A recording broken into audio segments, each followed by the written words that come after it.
एक समय की बात है, मुनि नारद जी ने, जो कि ब्रह्मा जी के पुत्र हैं, शांत चित्त हो तपस्या में लीन हो गए। हिमालय पर्वत में एक गुफा थी जो बड़ी सुंदर दिखाई देती थी। उसके निकट देव नदी गंगा बह रही थी जो बड़ी सुंदर और मनमोहक दिखाई दे रही थी। वहाँ एक महान दिव्य आश्रम था जो हर प्रकार से शोभा से सुसज्जित था। देव श्री नारद जी तपस्या करने के लिए उसी आश्रम में गए।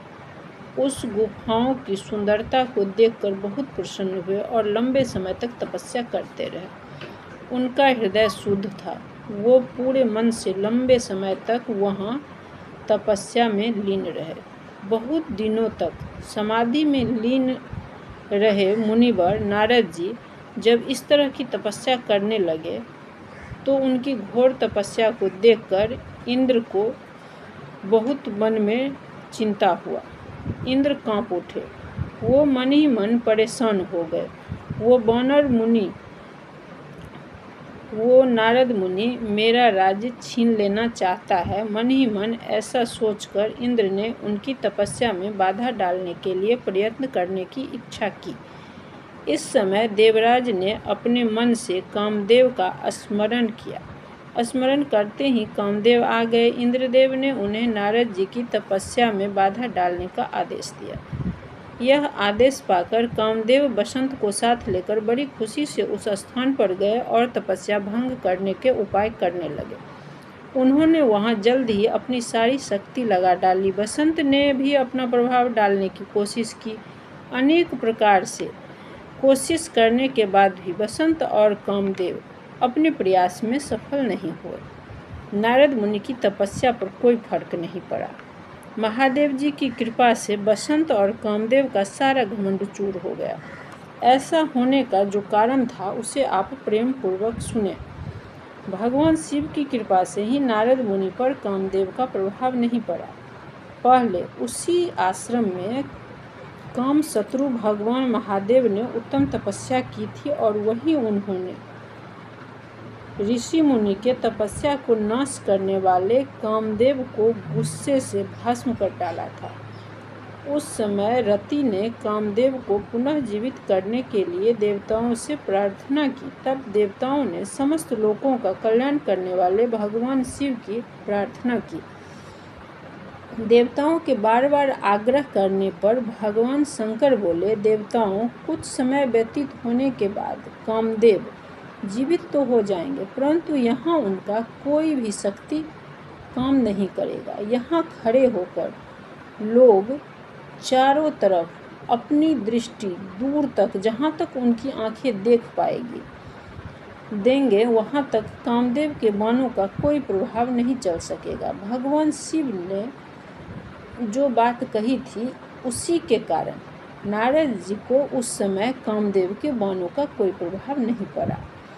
कामदेव शीघ्र ही स्वर्ग में इंद्र के पास लौट आए और इंद्र को सारी बात बताकर इंद्र के आज्ञा से अपनी जगह को लौट गए। उस समय देवराज इंद्र को बड़ा आश्चर्य हुआ, लेकिन नारद को तपस्या में लीन होने के कारण इस बात की जानकारी नहीं हुआ। नारद जी भगवान शंकर के कृपा से लंबे समय तक तपस्या में लगे रहे। जब उन्होंने अपनी तपस्या पूरी की तो कामदेव पर मेरी विजय हुई, ऐसा मानकर नारद जी मन ही मन घमंड से चूर हो गए। नारद मुनि यह नहीं समझ सके कि महादेव को पराजित होने में भगवान शिव के शक्ति का प्रभाव था। वो अत्यंत गर्व के साथ भगवान शिव को अपने शक्ति के बारे में बताने के लिए कैलाश पर्वत पर गए। वहाँ भगवान शिव को नमस्कार कर गर्व से भरे हुए मुनि ने अपने आप को महान बताकर अपने ही प्रभाव से कामदेव पर विजय की बात भगवान शिव को सुनाया। यह सुनकर भगवान शंकर ने नारद जी से कहा, नारद, तुम बड़े विद्वान हो, परंतु मेरी यह बात ध्यान से सुनो। अब से फिर कभी ऐसी बातें कहीं भी नहीं कहना, खासकर भगवान विष्णु के सामने। इस सिद्धि को हमेशा गुप्त रखना, किसी के सामने नहीं कहना। लेकिन नारद जी को यह बात अपने लिए हितकर नहीं लगा। फिर क्या था? जब वो ब्रह्मलोक अपने पिता के पास गए और अपने पिता ब्रह्मा जी को प्रणाम करने के बाद बोले, पिताजी, मैंने अपने तपोबल से कामदेव को जीत लिया है। उनकी बात सुनकर ब्रह्मा जी ने भगवान शिव का चिंतन किया और सारा कारण जानकर अपने पुत्र से यह सब कहने को मना किया। परंतु नारद जी शिव की माया से मोहित थे।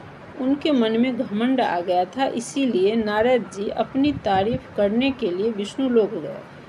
भगवान विष्णु ने नारद को आते देख बड़े आदर से उठे और आगे बढ़कर गले से लगाया। भगवान विष्णु ने पूछा, तात, कहाँ से आए हो? यहाँ किस लिए तुम्हारा आगमन हुआ है? भगवान श्री हरि का यह वचन सुनकर बड़े गर्व से भरे हुए नारद मुनि ने अपना सारा किस्सा कह सुनाया। नारद मुनि का अहंकार देखकर भगवान विष्णु सोच में पड़ गए। नारद मुनि भगवान श्री हरि को प्रणाम कर वहाँ से चले गए। सूत जी कहते हैं, नारद जी को वहाँ से जाने के बाद भगवान शिव की इच्छा से श्री हरि ने तत्काल अपनी माया की रचना की। उन्होंने मुनि के रास्ते में एक विशाल नगर की रचना की। नगर बड़ा ही सुंदर और मनमोहक था। हर प्रकार की वस्तुएं नगर की शोभा बढ़ा रही थी। वहाँ शिलनिधि नामक एक राजा था। वो अपनी पुत्री का स्वयंवर करना चाहता था, अतः उन्होंने महान स्वयंवर का आयोजन किया था। वो एक भव्य स्वयंवर था। स्वयंवर में भाग लेने के लिए हर दिशाओं से राजकुमार पधारे थे। ऐसा सुंदर नगर को देखकर नारद जी मोहित हो गए। वो राजा शिलनिधि के द्वार पर गए। नारद को आया देखकर महाराज शिलनिधि ने उनका पूजन किया। उसके बाद अपनी सुंदर पुत्री को, जिसका नाम श्रीमती था, बुलाया और नारद जी के चरणों में प्रणाम कराया। उस कन्या के सुंदर रूप को देखकर नारद जी चकित हो गए। देव कन्या के समान सुंदरी यह कौन है? यह बात सुनकर राजा बोले, यह मेरी पुत्री है, इसका नाम श्रीमती है। अब इसके विवाह का समय आ गया है। यह अपने लिए सुंदर वर चुनने के लिए स्वयंवर में जाने वाली है। इसमें सब प्रकार के शुभ लक्षण हैं। आप इसका भाग्य बताइए। राजा के इस प्रकार पूछने पर नारद मुनि उस कन्या को प्राप्त करने की इच्छा मन में लिए इस प्रकार बोले, आपकी यह पुत्री शुभ लक्षणों से संपन्न है, परम सौभाग्यशाली है, देवी लक्ष्मी की भांति समस्त गुणों की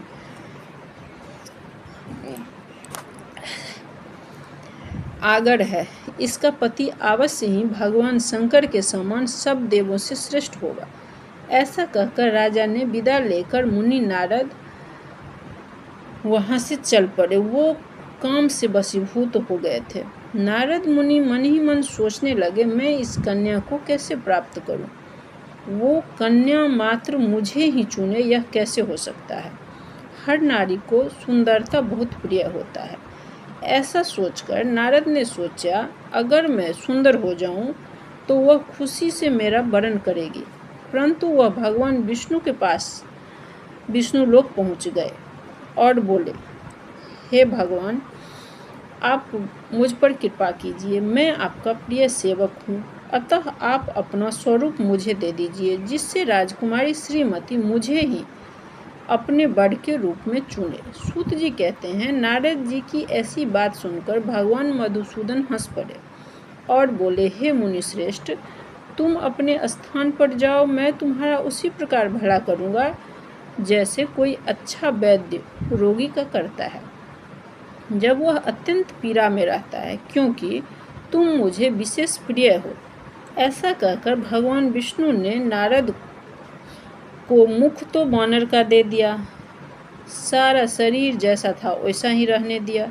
ये स्वरूप देखकर वो वहाँ देकर चले गए।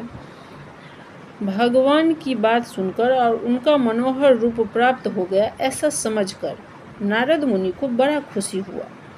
वो बड़े प्रसन्न थे और जल्द ही उस स्थान पर पहुँचे जहाँ राजकुमारी श्री का स्वयंवर सभा का आयोजन किया गया था। राजपुत्रों से घिरी हुई वह दिव्य स्वयंवर सभा इंद्र के सभा के समान सुंदर दिख रहा था। नारद जी उस सभा में जाकर बैठ गए। बैठकर वो सोचने लगे कि मैं भगवान विष्णु के समान सुंदर हूँ, अतः यह राजकुमारी मुझे ही अपना वर चुनेगी। नारद को यह बात पता नहीं था कि उनका मुख कितना कुरूप है। इसी बीच वह सुंदर राजकन्या सहेलियों से घिरी हुई वहां आई। उसने अपने हाथ में सुंदर वरमाला ले रखा था। वो देवी लक्ष्मी के समान अपूर्व शोभा पा रही थी। वो हाथ में माला लेकर अपने अनुरूप वर को चुनने के लिए सभा में घूमने लगी। अपने अनुरूप वर को न पाकर वो भयभीत सी उस सभा में खड़ी हो गई।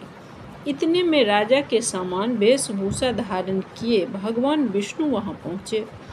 उस कन्या की दृष्टि उन पर पड़ी। भगवान को देखते ही उस परम सुंदरी राजकुमारी ने तुरंत उनके गले में वरमाला पहना दिया। भगवान विष्णु तुरंत ही उस राजकुमारी को लेकर अदृश्य हो गए और अपने धाम चले गए। इधर राजकुमारी श्री के जाने के बाद सभा में उपस्थित राजकुमार निराश हो गए। नारद मुनि तो काम वेदना से आतुर हो रहे थे। उसी समय ज्ञानी शिवदूत ने नारद जी से कहा, हे नारद, तुम व्यर्थ ही काम वासना से मोहित हो रहे हो। अपना वानर समान कुरूप मुख तो देख लो। उस गण की बात को सुनकर नारद को बड़ा विस्मय हुआ। उन्होंने तुरंत ही पानी में जाकर अपने मुख को देखा।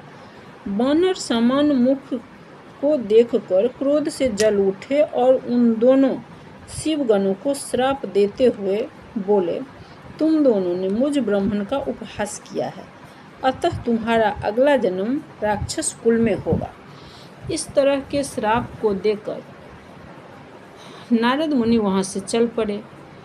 लेकिन श्राप पाने के बाद भी शिवगण कुछ नहीं बोले। वो सदा सब प्रकार की घटनाओं को शिव की इच्छा मानते थे, अतः उदास भाव से भगवान शिव की स्तुति करने लगे। इधर नारद मन में क्रोध लिए विष्णुलोक गए और अग्निदेव की भांति क्रोध से जलते हुए बोले, हे हरि, तुम बड़े दुष्ट हो, कपटी हो, समस्त विश्व को मोह में डाले रहते हो।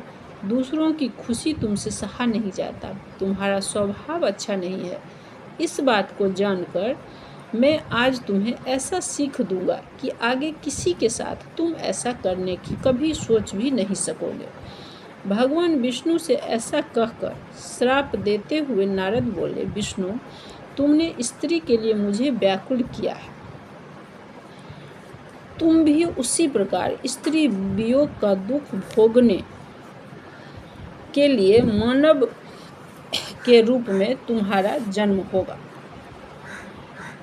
तुम भी स्त्री वियोग में वैसे ही तड़पोगे जैसे मुझे तड़पाया है, और तुम्हें मेरे ही समान वानर के मुखों का सहायता के लिए जरूरत पड़ेगा। मूर्ख मनुष्य के समान तुम्हारी स्थिति होगी। श्राप को श्री हरि ने स्वीकार किया। तब शंभु ने अपने मोहिनी माया से नारद को स्वतंत्र किया। उसके बाद वो पहले की भांति शुद्ध बुद्धि से युक्त हो गए। अगर नारद जी भगवान शिव की बात को शुरू में ही मान लेते तो उन्हें यह सब सहना नहीं पड़ता। आप लोग भी शिव चर्चा में इन शिव कथा को सुनिए, सुनाइए और पुण्य का भागी बनिए। यह शिव कथा शिव पुराण से लिया गया है। इसे हर सोमवार को भी आप सुन सकते हैं। सुनने मात्र से सबका कल्याण होगा।